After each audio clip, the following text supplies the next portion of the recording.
आदरणीय दाजुभाइ तथा दिदीबहिनीहरू, थोरै मेरो आफ्नो जीवनी र यो जिन्दगीको बारेमा केही बोल्न मन लाग्यो मलाई आज। मेरो जीवनीमा साह्रै कष्ट गरेर आएको मान्छे। मैले सानैदेखि पैसालाई चिन्दथेँ।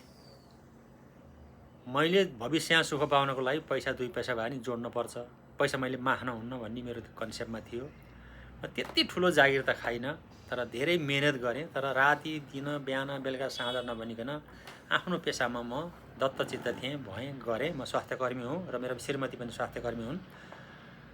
हामीले 50 वर्षको उमेर भइन्जेलसम्म साह्रै कष्ट गऱ्यौँ, दुःख गऱ्यौँ, कति मेहनत गर्नुपर्ने हो त सबै गऱ्यौँ। नोकरीमा मैले 43 वर्षको उमेरमा हुँदाखेरि मैले रिटायरमेन्ट लिएँ र सामान्यतया छोरीहरू पढाएँ, राम्रैसँग पढाएँ। त्यसपछि उनीहरूको बिहेदान गरिसकेपछि मैले आफ्नो कर्तव्य पुरा भएको सम्झेर मैले कामबाट रिटायर लिएँ। 53 वर्षपछि मैले कुनै काम गर्दिनँ, समाजसेवा गर्छु, अर्कालाई अप्ठ्यारो पर्दा सहयोग गर्छु।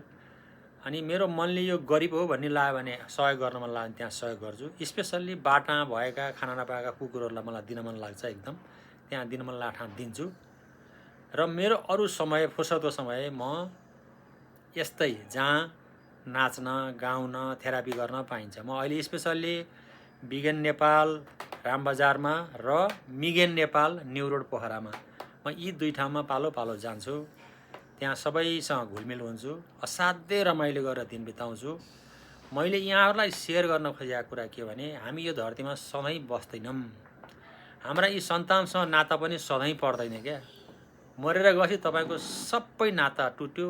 तपाईँलाई न छोराले चिन्छ, न बुहारीले चिन्छ, न छोरीले चिन्छ, न इष्टमित्रले चिन्छ, न तपाईँको धन सम्पत्तिले चिन्छ, न तपाईँको श्रीमतीले चिन्छ, न तपाईँले आउन पाउनुहुन्छ, न तपाईँले चिन्नुहुन्छ, न तपाईँले देख्नुहुन्छ।